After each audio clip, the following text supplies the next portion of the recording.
What is up, guys? Today we are going through a ton, and I do mean a ton, of different miniature games, and just tier ranking them all. And if you're a board gamer and you're thinking about clicking away, don't. Because just like you, I exclusively played board games, but then over time I discovered miniature games that spoke to me and my tastes, and now I just can't get enough. So for every game that I think is a pretty good introductory miniature game, I'm gonna give it a little stamp to let you know, so you can give it a look yourself, so you can decide whether or not you want to invest in it. Because I think as board gamers, as niche as a hobby as this is, I don't think we should typecast ourselves to only one area of the hobby. I think we should broaden our horizons as best as we can and experience everything that tabletop gaming has to offer. Because there is a lot, and there's a lot of great stuff out there, and I promise you, you will find a game that perfectly speaks to exactly what you find fun. Okay, we're starting off pretty strong here with Last Days Zombie Apocalypse. Last Days Zombie Apocalypse sees players lead a band of survivors to build their safe shelters, explore and scavenge an urban wasteland, raid other players' bases, and of course, survive endless waves of zombies. Creating your warband in this game was something I really enjoyed. It sort of felt like those early days of playing Dungeons and Dragons with my friends, and sort of equipping your guy for all the weird things that he might encounter. And I'm not the biggest fan of base building, but if you are, like all the Kingdom Death Monster fans out there, this is a game for you. This is a game for you. The base building in this game, even I pretty much enjoyed it because I love the fact that you could essentially build up your base. You know, you stock up on a bunch of stuff. Like my base had a bunch of gardens and a lot of bunk beds. It was gardens and bunk beds. That was their main two components. And I remember having these raids with my friends where you would essentially invade their base and steal their supplies. It's a nice touch and it's a cool element to the game. And like one of Osprey's other really popular games, Gaslands, this is completely miniature agnostic. So you can use whatever minis you want. So now for this game, you can use all those unused Zombicide characters that you got from the last Zombicide Kickstarter in this game here, which is a much, much better game. So I think I would give this one, I give it an A. I give it an A. It's still something that I play from time to time. I'm not a big campaign gamer, but I enjoy the narrative element of it. Yeah, it's an A. And up next, we have Kings of War. So Kings of War is a generic fantasy mass battle war game from Mantic Games set in the fantasy world of Panathor, where players control their choice of generic dwarves, generic elves, and maybe even some generic orcs. I've said this before, I'm not a big rank and file gamer. I don't like the experience, but this is one of the ones that I gave a shot to prior to playing Warhammer. And unfortunately, it kind of went off like a lead balloon. I played 2 games with a friend, and he was pretty enthusiastic about the game, but I wanted to share that enthusiasm, but I just didn't enjoy it. All in all, the playing experience just felt really bland. Like one of the reasons I like skirmish games is that everything feels incredibly unique. You know, each unit has its own little personality. But with rank and flank games, and especially this one, everything felt the same. And the special abilities, they were borderline non-existent. To me, it just feels weird because this is a fantasy game, you know, let me see some cool shit. So yeah, likely this is not something that I will ever play again. So I would probably give this a D. It's a pretty easy D. So next up we have the game inspired by Wings of Glory, Sails of Glory. So have you ever seen the movie Master and Commander? Well, congratulations, you now know how to play Sails of Glory, a tactical sea battle game that sees players navigate unruly waters and choosing the perfect opportunity to sink their opponents. I was a really big fan of how movement and firing worked in this game and how it felt like it sort of flowed. The combat sort of flowed. And that went perfectly with the wind mechanic, which at first, when I had it described to me, it sounded like it was going to be cumbersome and sort of get in the way of the playing experience. But I actually found the wind element to be actually a big part of the fun and what made the game so incredibly unique, which speaks volumes for the rest of the game, because the rest of the game really did have me feeling like I was the captain of these giant warships pitched into battle. It was a hell of a lot of fun. And it sounds weird, but in most games, you'd never want to take damage. And you don't want to take damage in this game either. But somehow the game made it feel fun when you took damage. Like you had to essentially, sometimes literally, put out fires. And when you're able to give players choices, like even when those choices are coming on the tail of taking damage, it just makes for a far more interesting game. So do yourself a favor, skip right to the advanced rules, put on Master and Commander while you're playing, and just have a blast, because I give this a B. It was a solid game.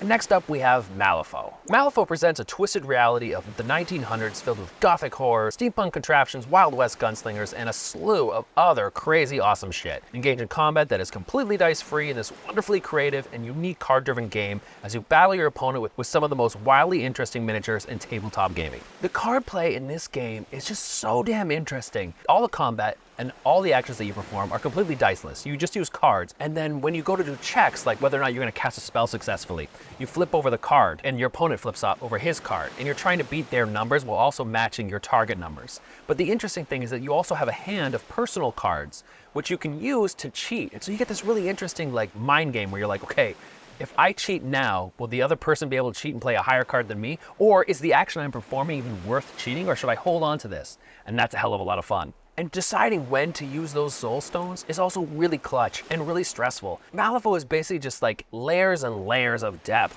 And it just, this is my favorite miniature game of all time. It is the game that I have the most fun playing. It is the game that I look forward to the most. Like, one of the things that attracted me to the game was the character called the Dreamer. And he's like this little boy whose nightmares essentially manifest into the game. So he's able to summon these like nightmarish monsters. It's really fun. Yeah, it's a little out there. Like, I know some people are turned off by how wacky it is, but to me, that's sort of part of the fun. The whole game just sort of feels like this like child's nightmare. And that's a cool aesthetic. So if you've never checked out Malifaux, definitely give it a try. It's hella long. It's really freaking long. And that's unfortunate, but even so, I'm having fun the entire freaking time. The entire time. So yeah, this is my first S. Yeah, this is an easy S rank for me. So next up is Fallout Wasteland Warfare. So in Fallout, players form a small crew consisting of iconic characters from the Fallout universe and follows many known factions to sort of duke it out in this post-apocalyptic wastelands over precious resources and territory. I didn't really love this game, unfortunately. I found it a little too simple at times,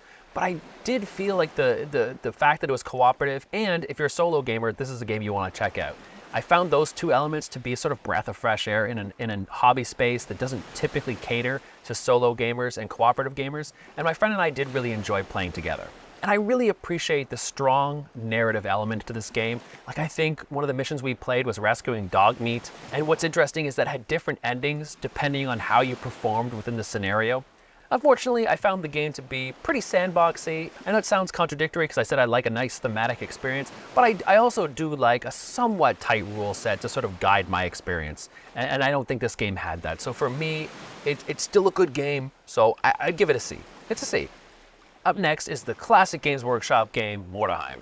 Set in the Civil War of the Empire, a comet has struck and destroyed the city of Mordheim, and now players must lead mercenary warbands from all over the Warhammer world to collect the treasures left by the destruction. I didn't like this as much as I liked some of the other Games Workshop properties, which is unfortunate because I know this is really well loved within the community, but I found that the game sort of overstayed its welcome. I felt it was a little too simple, which, you know, depending on the game is okay, but this one, it lasted longer than what I would have liked, and incorporated a lot of the random shit that I don't like in a lot of older war games, like rolling and then checking this massive table to see like, oh, my character suffered broken limbs, and I know some people like that because it adds to the narrative, but for me, I like to see that sort of intertwined into the gameplay itself. You know, I want to see how that happened mechanically, and I want it to happen sort of organically rather than just like rolling a die and seeing what shit pops up. Yeah. So I give this a C, but if I were just to talk about just the community itself, the community itself is S tier. Like, I stumbled across the forums, and these people are like super nice, super welcoming, and always willing to help, and they just create tons and tons of fan content that is completely free. I really hope Games Workshop never touches this game so it can just keep on breathing through fan support. It's great what those guys have done. And next up, we have Mage Knight, the miniature game, not the awesome board game. So Mage Knight was a collectible miniature game made by WizKids featuring ugly pre-painted miniatures that eventually spawned a much better board game, although that game also had ugly pre-painted miniatures. So Mage Knight was one of the games that I first played when I was trying to introduce myself to miniature games, and it was a game that kind of turned me off to the whole hobby in general. I didn't find anything that I was doing in this game particularly interesting. I didn't find the setting to be very interesting at all. You know, it all sort of felt very generic. For me, I'm giving it a D. Maybe it's better these days. I haven't played in quite some time, but yeah, from what I remember, D. D game. Next, we have everybody's favorite miniature agnostic game, Frostgrave. Frostgrave is a skirmish game where players control a wizard, an apprentice, and up to 8 soldiers. The goal of the game is to enter the ruins of the once fantastic magical city in search of artifacts, spell tomes, and gold, all while trying to avoid wandering monsters. I'm not a huge campaign gamer. I've said this in a lot of the board game videos I've made. I find that I don't play regularly enough to have anything that's even that remotely consistent because we have a tendency to forget what happened in the last campaign.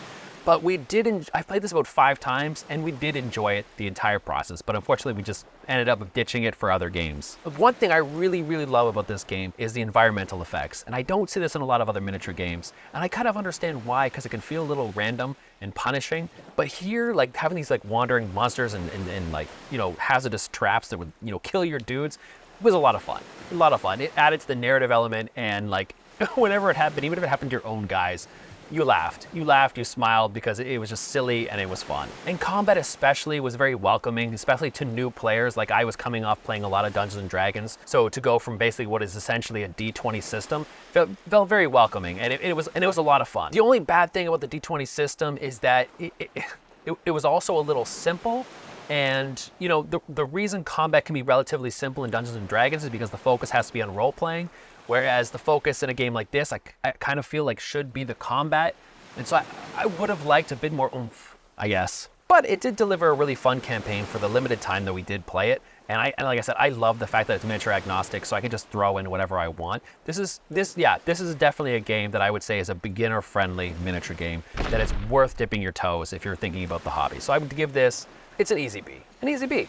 And next we have Kill Team. So Kill Team is an action-packed skirmish game between small teams of combat specialists set in the grim darkness of the far future. It's basically like mini Warhammer. I haven't played 2.0, so if that version is much better than the one I played, I apologize. I played, I guess, one of the first initial versions because I remember my friends being really psyched to try this game, and they couldn't get me to play Warhammer, so they figured, like, if I could just introduce Mike to Kill Team, he'll play Warhammer with us. And unfortunately, I hated the entire experience.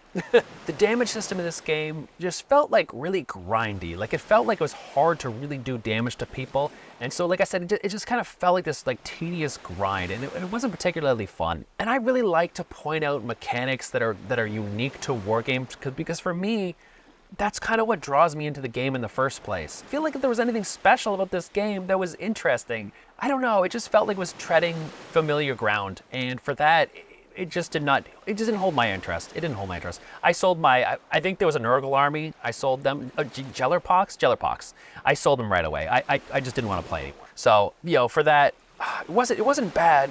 I give this a C. It's a low C, almost a D to me, but I'll give it a C. And next up is another classic Games Workshop game, Necromunda. So in the game, players control rival gangs battling each other in the Underhive, a place of anarchy and violence in the depths below Hive City. It's gonna sound really weird, but one of the things I really liked about the game was that it felt very chaotic, and it felt like they didn't have much thought as to balance.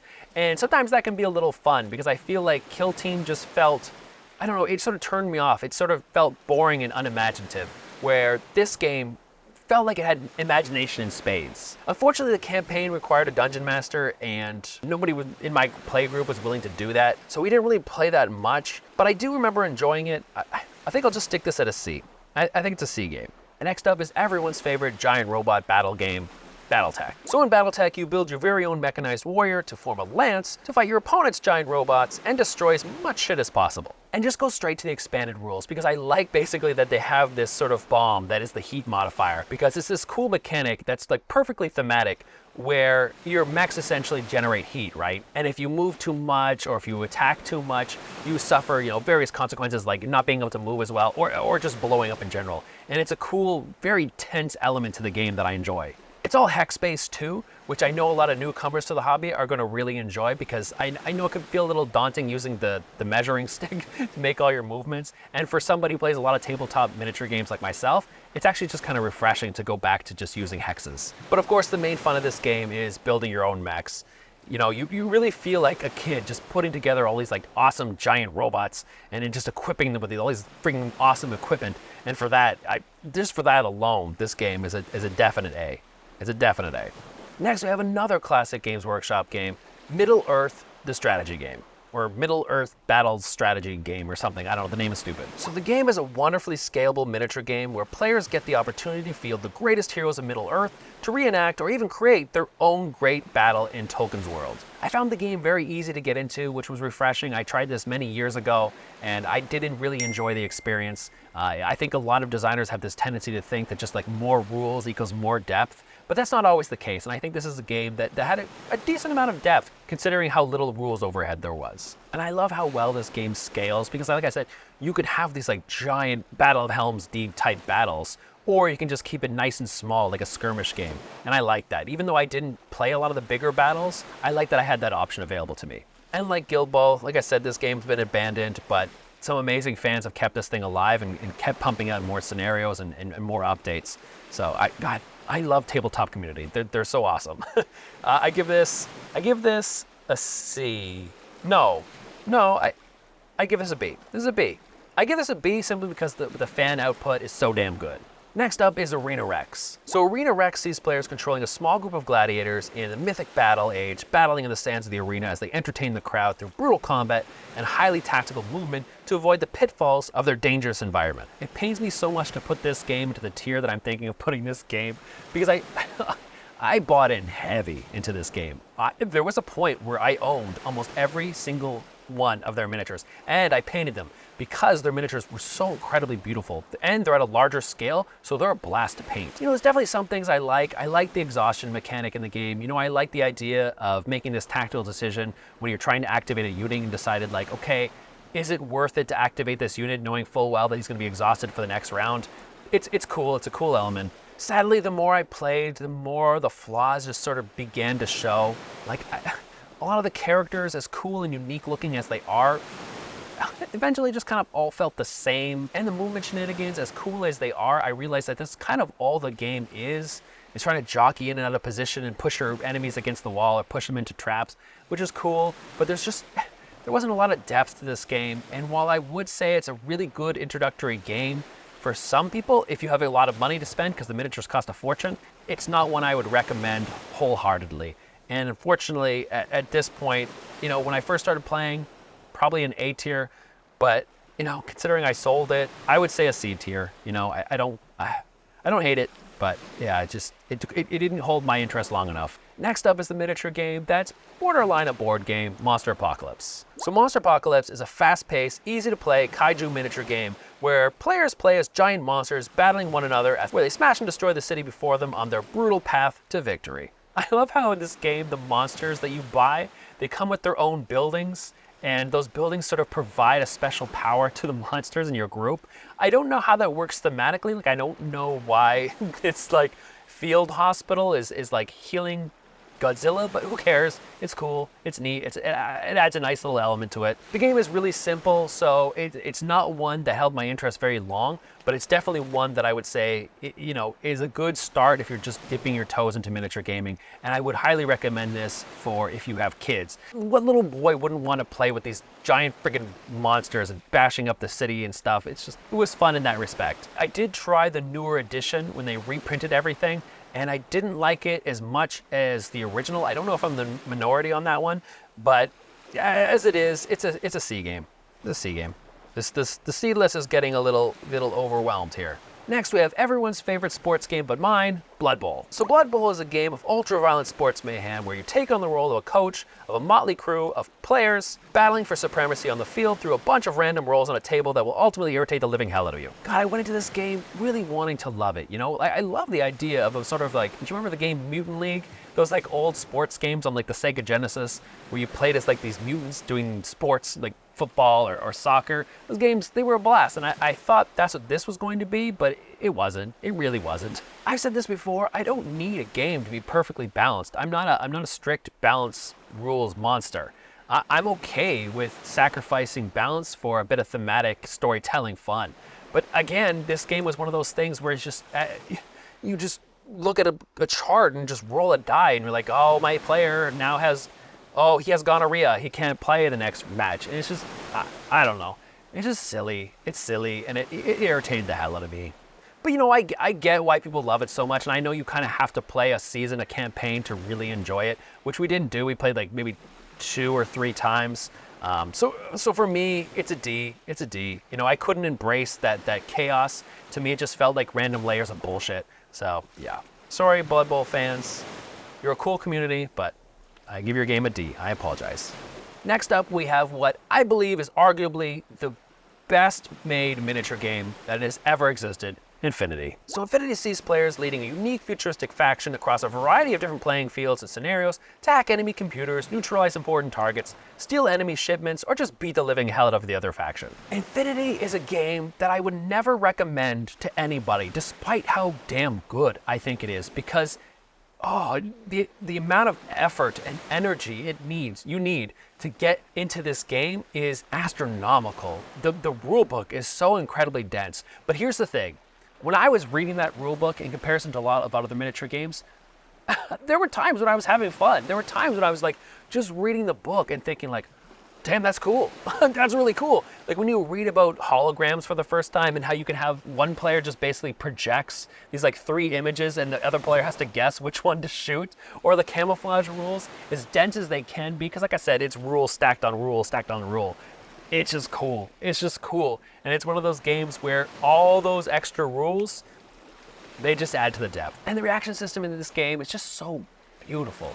Like it's so well done. It never really feels like it's not your turn, because even when the enemy is sort of moving around that map, they have to essentially avoid firing lanes, because you might have a guy, perfectly situated with an HMG just blasting down a corridor, and you get to react to him coming in your line of sight instead of just standing there and be like, well, okay, you shoot me because it's your turn now. The lore is great. The models are spectacular. I love putting them together. I am heavily invested in this game. I have tons and tons of miniatures for this game. All painted. Well, okay, mostly painted. I do have some that are unpainted. Everybody has their closet of shame. And even the list building is fun in this game. Like it really does feel like I'm playing Dota, where I'm looking at what the enemy team is bringing or what faction they're bringing, and I'm deciding, okay, I gotta make sure I have this. I gotta make sure I have this. Okay, is this guy versatile enough? Okay, I need a specialist for this?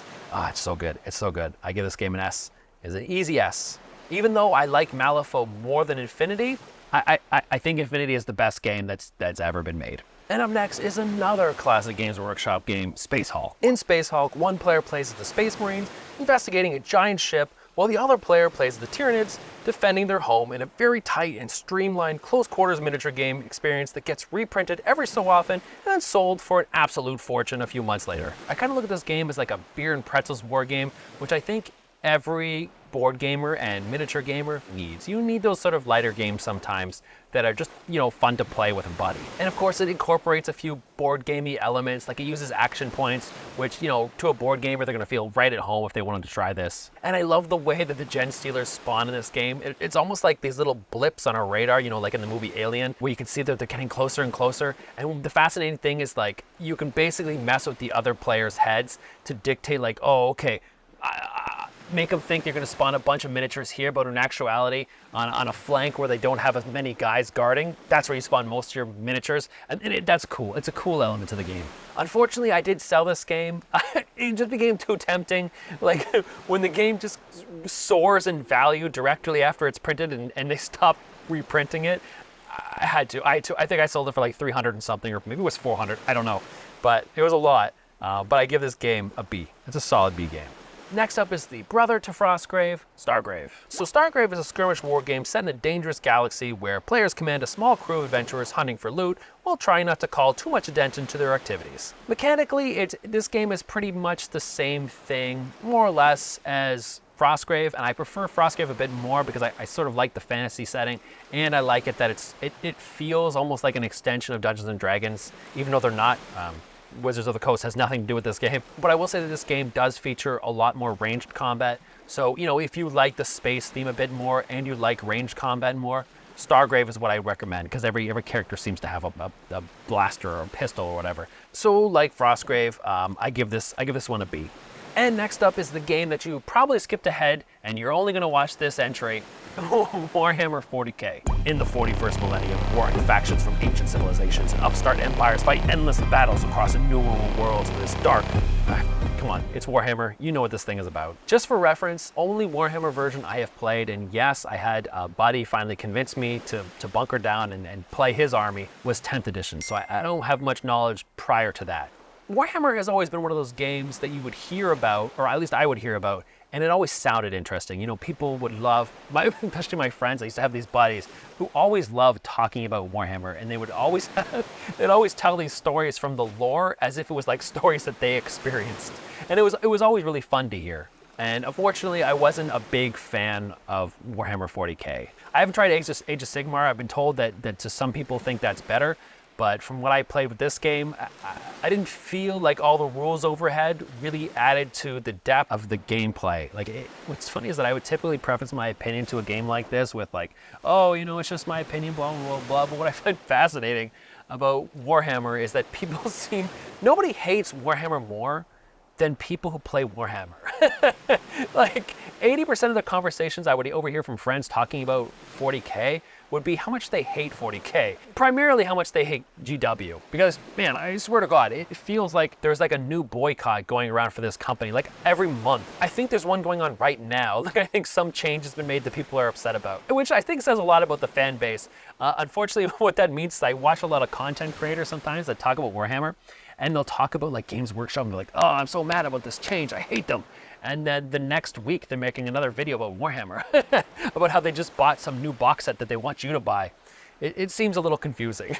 So okay, ignoring all the obvious criticisms like the great cost of entry to get into this game and the fact that it seems like there's a lot of color swapped Space Marine armies. I don't know. I was like looking at the Blood Angels, I think they were, and the Grey Knights, I think. I'm just like, the color's different. And I'd have a friend who would just be like, oh no, bro, there's totally different armies.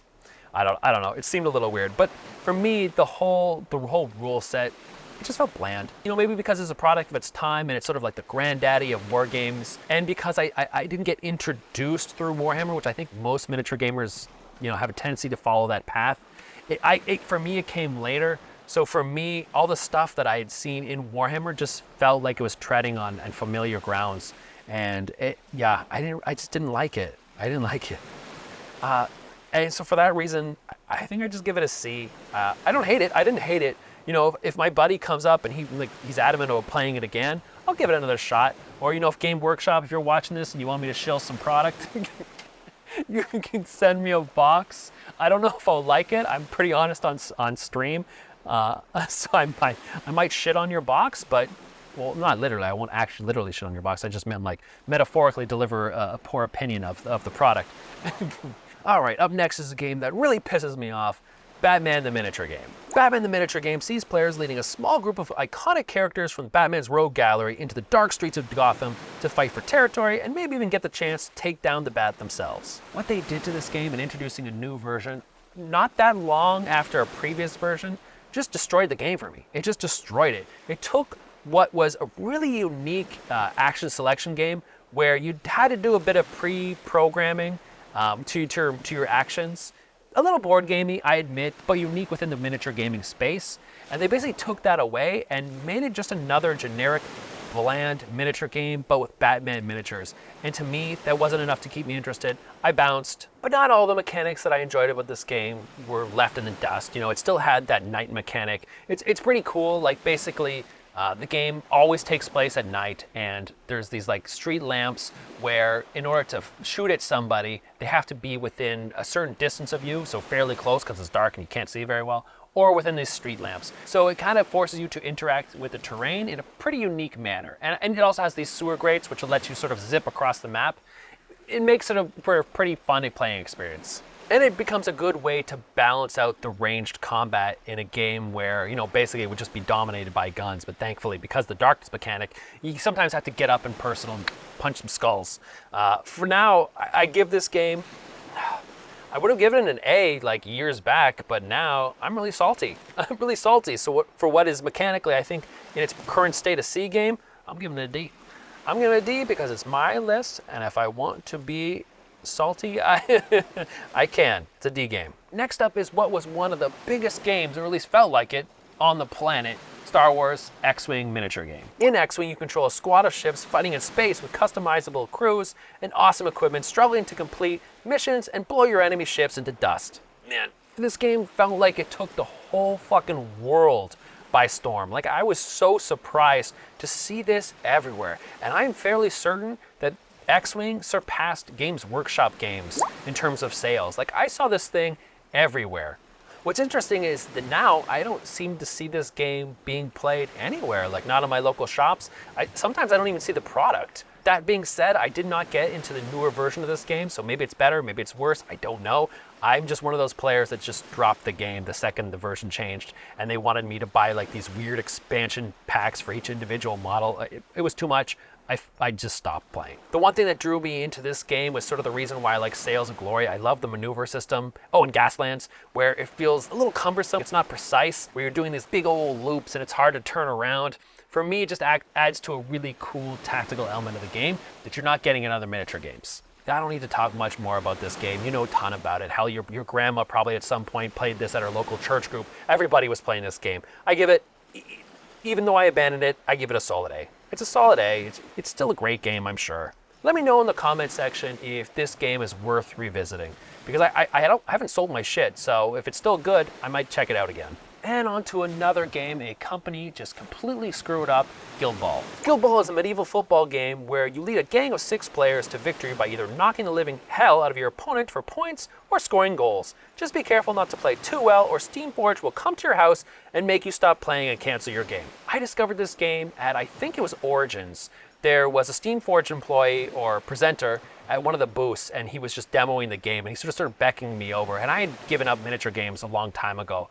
And he just kind of called me over and he's like, come on, play. So I gave it a shot. And of course, he let me score some goals, which made the game far more fun. But I just loved the fact that it wasn't entirely war-based. It felt like there was a different element to it. Like, even though you could beat up on your opponents and knock them out of play, it just was cool that I was given this other objective, which was just like score a goal. And it just added this element that just made the game so much damn fun. And I loved how grounded all the factions felt, while also feeling a little crazy, a little fantastical. It felt like it was like this Gangs of New York street battle, where all these like wacky characters were coming out of the woodwork, like, oh, here comes the Fisherman's Guild. Oh no, here's the Butcher Guild. It was really cool. And I loved the combat tree in this game, which I actually have seen later in various games. And actually, I think there's rumors that this game took it from Arena Rex. But basically, it's this idea where you're provided more options for choices after the damage roll. And it's so unique. Like, you roll your damage, and then you get to look at this sort of tree chart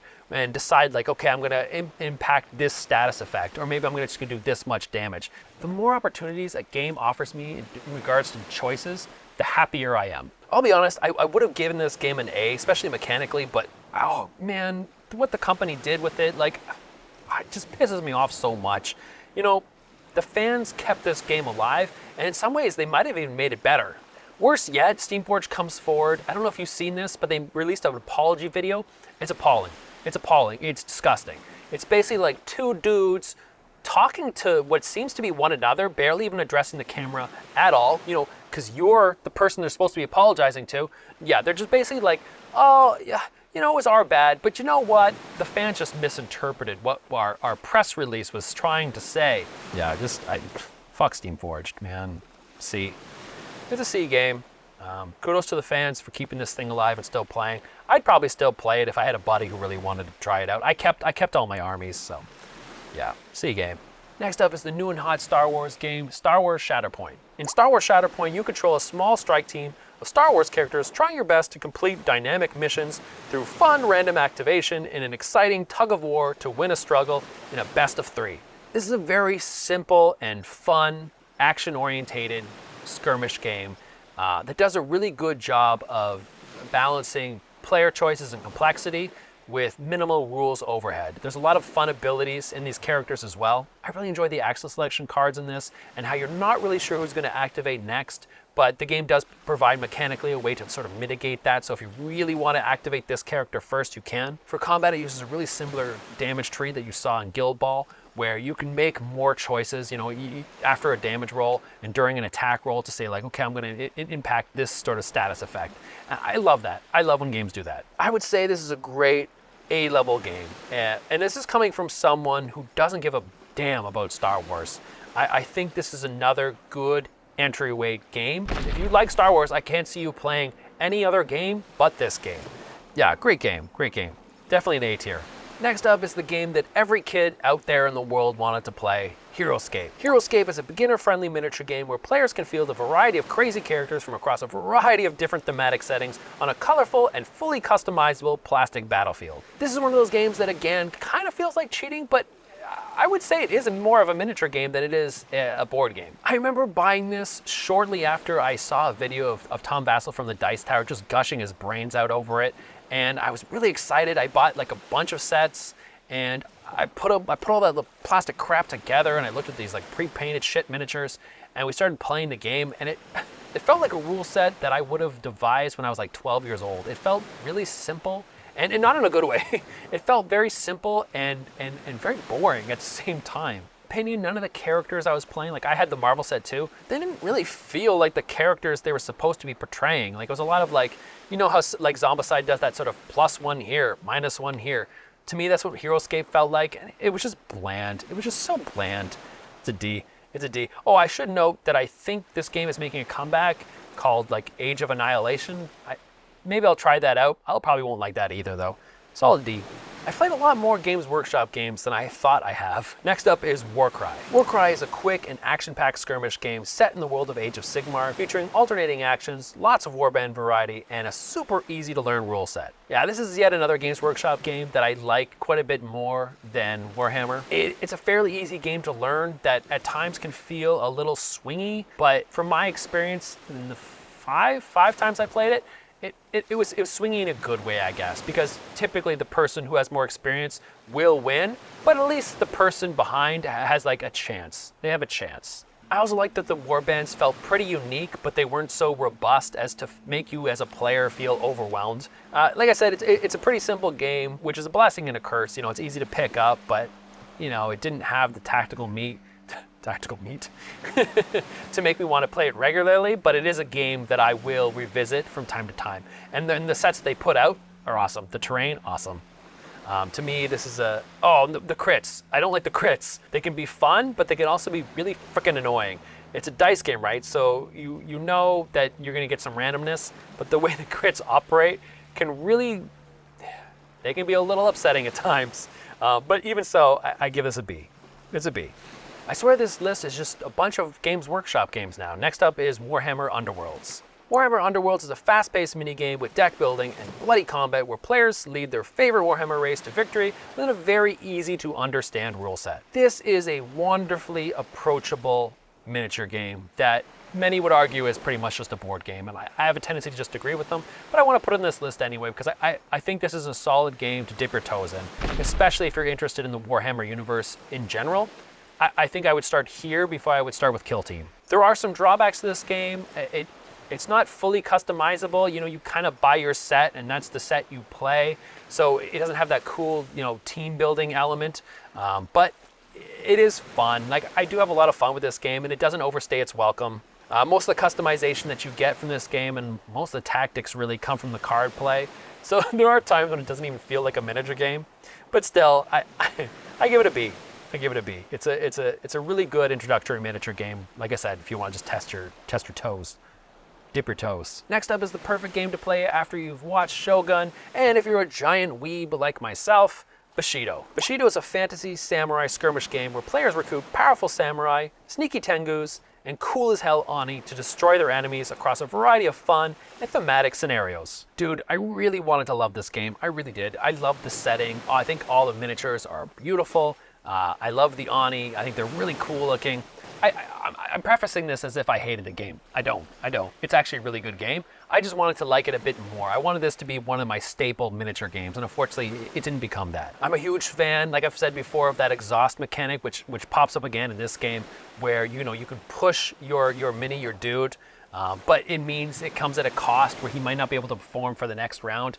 Like I said, that's a cool tactical choice that you have to make, and the more choices that I'm offered, the more fun I'm going to have. And like Infinity's reaction system, you can attack back, which can further exhaust your unit. So you have this, again, this really cool tactical element where you're thinking like, okay, is it worth it for me to attack back as a defender, or should I hold off and try to go all in when I go on as the attacker with that unit?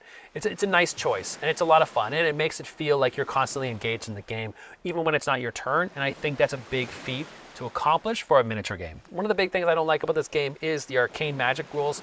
I haven't visited it in a while, but I didn't like them. They felt a little half-baked to me. It's one of the things that's keeping it from an A tier, because as it stands right now, I think it's a solid B. It's a solid B. I should recheck this game. I should look into it again, because I really do love it. Hot off the heels of the show, which I think will never end and will have countless spin-offs, Walking Dead All-Out War. Struggle to survive in Walking Dead All-Out War as you face down rival gangs of survivors fighting for scraps, all while trying to survive and avoid the never-ending zombie horde. I played this game almost exclusively as a cooperative game, although I did dabble in the skirmish element, which I think is the main part of the game, a few times. And the unfortunate thing is that I think the cooperative element was a bit tacked on. It was a little boring, but I was so starved for a cooperative miniature game that I invested pretty heavily into this game, and I have a shit ton of gray plastic that may never get painted, unfortunately. A lot of times the game felt very simple, and a lot of the matches sort of devolved into, sort of melee matches, which in some ways is cool too, because you can use the sound mechanic to draw zombies basically to your opponent. If you would like shoot them a bit, and you might not even kill them, and that's okay, because what it does is it draws zombies to that person.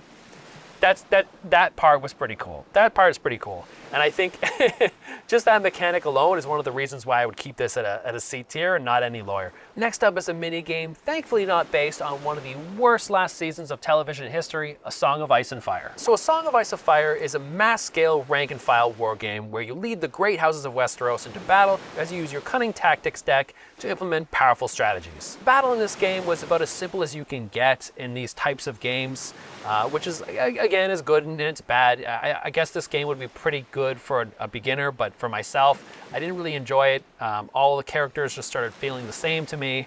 All the armies felt kind of similar. I'll be honest, the only thing that would keep this game from me putting in the D tier rank is that really cool politics sideboard that I don't see in a lot of games, which really interested me a lot, where you get to play these cards, which can impact, your characters and stuff. And there was a lot of head games going on with my opponent that I really enjoyed. It's a C game. I do like how they incorporated a lot of the non-combat characters in this game, and I think that was done through the politics system, which is fun, which is neat. And of course, they did incorporate the combat characters like, Jon Snow really well too, and then he would attach to a unit and maybe provide that unit a special ability. It's not bad, it's not bad. It's a C game.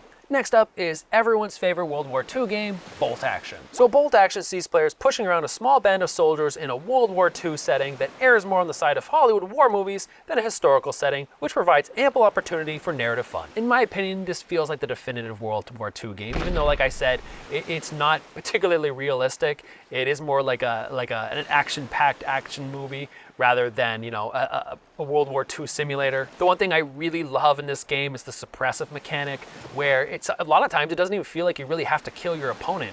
If you can just make him duck his head and take him out of combat for a round, you're golden. And it's a lot of fun, and it adds a really good layer to the game. I think it just adds a nice human element to your characters that adds to the role-playing of the system, where, like I said, you feel more like you're fielding humans who can get scared instead of super crazy mutant soldiers who don't give a shit whether they live or die.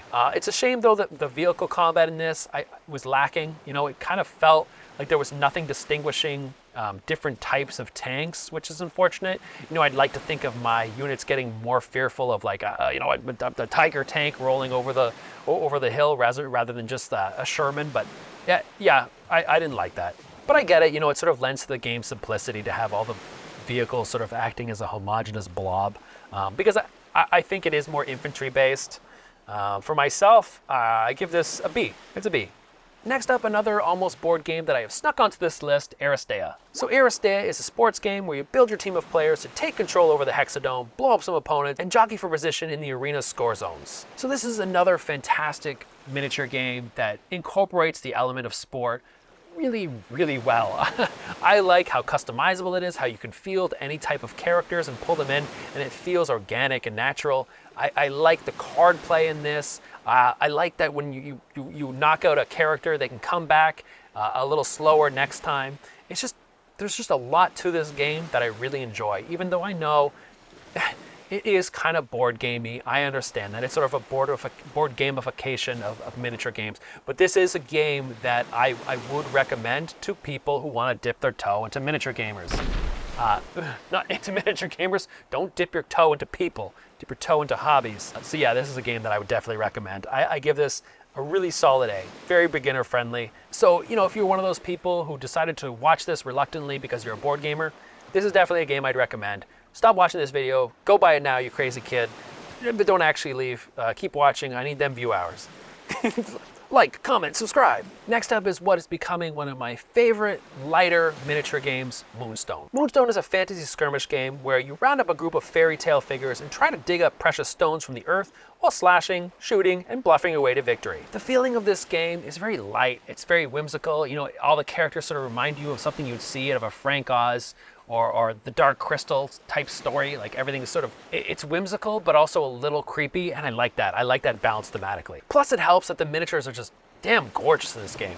Yeah, they're really expensive because it's a smaller company, but damn, these miniatures are nice to look at, and they're wonderful to paint. There are some brilliant mechanics in here that are just so incredibly unique. Combat is done with cards, and so for example, if you're casting a spell, you'll draw a certain amount of cards depending on what your arcane ability is. But your opponent has cards of their own, and it all comes from like a set smaller deck. So what can happen is that you can bluff and say, like, let's say for example, to cast a spell successfully, you need a green 3. And you can lie and say, I have the green 3, right? But if they count you on that lie, you suffer a cataclysm. But it's just a cool element that I never see in any other games. And I love the melee in this game. In the melee, it really does feel like this really cool, like, back and forth, like, fencing. This has now become my definitive intro miniature game. I can teach this and play this in like an hour and a half. It's super pleasing to look at. You know, people seem to understand it really quickly. We're actually gonna do a playthrough on this channel for this game. I don't know if it'll get many views because it's not a particularly popular game, but we've already contacted the publisher and we got them to send various art assets because I want to do like a little storybook animation for the intro and in various parts. And so I need those art assets. And we've already hired a voice actor who does this like really awesome, like, you know, frail old woman voice where she's going to act basically as our narrator for the game. I'm psyched. I want to make this playthrough the best playthrough you can ever see on YouTube. Maybe that's setting my sights too high, but you know, you got to reach for the moon and hopefully land among the stars, or however that saying goes. I'm psyched. I'm psyched to make it. But the game itself, I should get back on track here. The game itself, I give an A. It's an easy A for me. Maybe even S tier, but it hasn't been in my collection long enough, I think, to really earn that status. So it's an A game for me. Next up is the only good Marvel game, Marvel Crisis Protocol. In Marvel Crisis Protocol, you lead your team of heroes or villains to battle utilizing their special powers, playing game-changing ability cards, rolling lots of dice to win in a variety of fun scenarios. This, to me, is the definitive Marvel game. In my opinion, there is no other Marvel game. This is it. This is a game where every character feels exactly like their comic book counterparts. It just feels like I'm playing with those characters. The kid in me comes out. The kid in me that read those like 90s comics comes out and just has a freaking blast playing this game. Combat is super fast and it's super fun, and it has this cool mechanic where every character has an injured side, where if a character takes a certain amount of damage, it flips over. And what's really neat is that sometimes for some characters on the opposite side of their card, on their injured side, you're gonna get like new abilities. It's a neat idea. And I love the fact that you can sort of demolish the playing field, and you can have like the Hulk pick up a car and freaking toss it across the battlefield at another character. This game to me it's an easy S. I play the hell out of this game. I love it. I've played it dozens and dozens of times. Great game. Next up is what was the big alternative to Warhammer, Warmachine, or Hordes. So Warmachine is a tabletop war game set in a semi-industrialized fantasy world where players command powerful warcasters and giant groups of warjack robots, all in an effort to pretend they're playing a better version of Warhammer. I played this game 3 times, and I played once with an older rule set and once with it was MK4 or something. And both times the game just kind of felt blah. Like I wasn't particularly interested in this game. And the model quality that I saw throughout any time I went to like a convention and I would look at these people's models, I would see like pockmarks, like showing you that they basically were 3D printed and like the supports didn't come off properly. I found the dice combat was boring and it was hard to mitigate. I didn't feel like any of the characters felt really unique. I didn't feel like I was making any important decisions. I don't know why this at one point was almost rivaling Warhammer, or at least giving it a good run for its money. I think Warhammer's a better game. I don't like it. D. It's a D game. Next up is a game that I didn't think could mess up battling giant robots, but it did. Mechwarrior. So Mechwarrior Dark Age was a tabletop wargame by WizKids set in the Battletech universe that used the click system.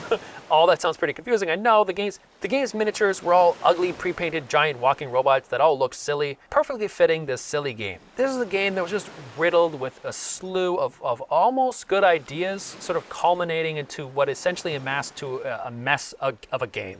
The game didn't play particularly well. Everything felt kind of cumbersome. It was a little simple and hollow. And I didn't like the fact, and I'm sure most people don't like the fact, that it was a collectible game. So you had to buy these boxes, and 80% of the time you just got shit in the box. I revisited Dark Ages not that long ago because a friend of mine had discovered some unopened boxes that he didn't want to sell. He just wanted to play, and it still sucked. It still sucked. We ended up selling them anyway because it just wasn't fun to play. To me, this is an easy D game. It's just shitty baby toys, then with a crappy system.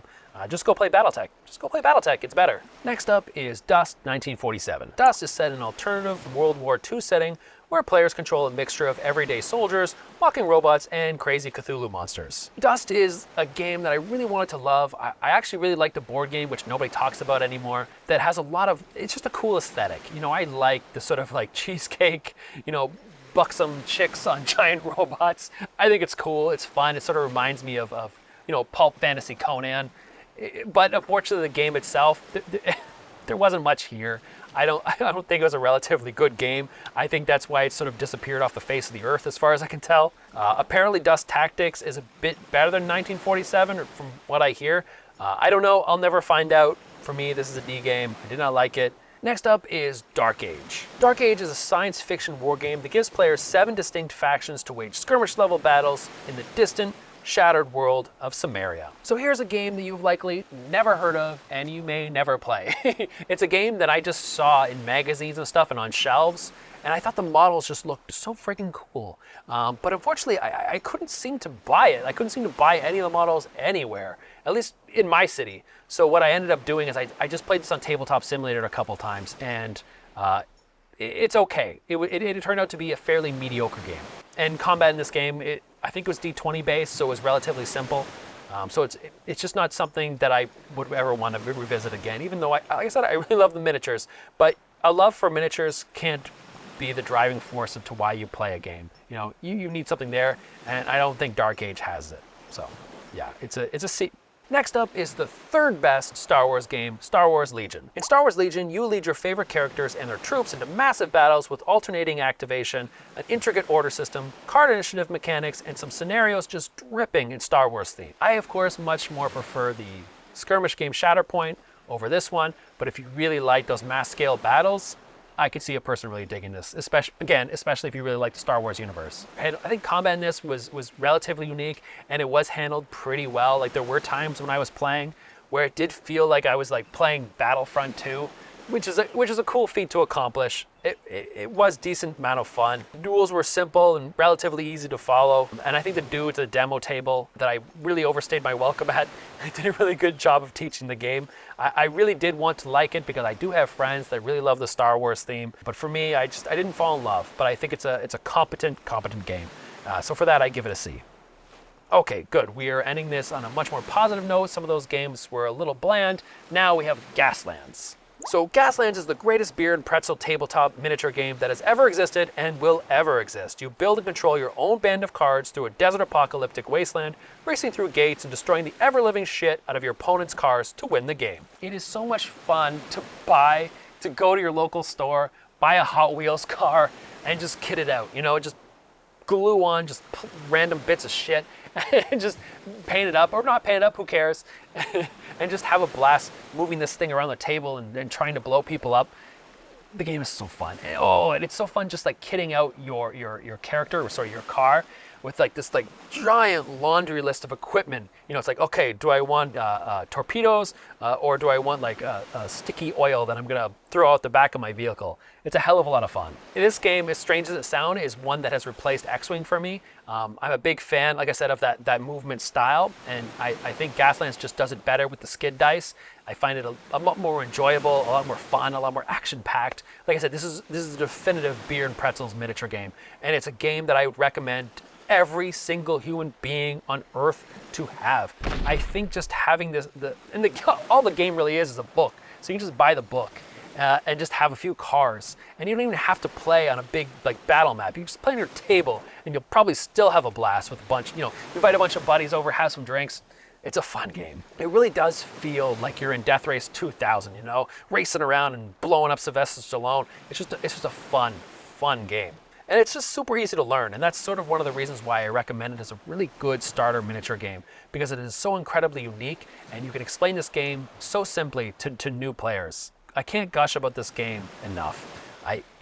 This is an easy S-rank game, and I'm tickled pink that I get to end this massive tier list with Gaslands. Yeah, solid S. And I think that about wraps it up for today. These are all the miniature games that I have played. Obviously, it's not every miniature game in existence. I was being a bit hyperbolic, but it is a hell of a lot of miniature games. Because like I said, I went on a tear, and I played a ton. And there are times when I kind of want this channel to sort of evolve into more tabletop orientated. That includes board games and miniature games and maybe Dungeons and Dragons or something. I don't know. But this is sort of me, once again, sort of dipping my toes into the other hobby space that I really love. And I sort of want to drag board gamers kicking and screaming into this space because I know it can be really daunting because a lot of people don't want to paint miniatures. A lot of people don't want to go through rule books like Infinity where it's like 220 pages, but you don't have to do that. You don't have to have painted miniatures. It doesn't really matter. You don't have to make, a giant booklet your first game that you jump into. There are plenty of games, and hopefully I have recommended a few to you that pique your interest. So let me know in the comments if I have unfortunately shit on a game that you absolutely love. Let me know what I got wrong and recommend some miniature games that I didn't even talk about, because there's a lot out there, and I'm always looking for my favorite games, because as it is right now, it's primarily Malifaux, Marvel, and Infinity that I play almost religiously. I love these games. I love them so much. I love miniature games in general. I even had an idea where I think I could get Kim to paint like her very first miniature and either like live stream it or make it like a tutorial thing and just sort of like talk while we're painting.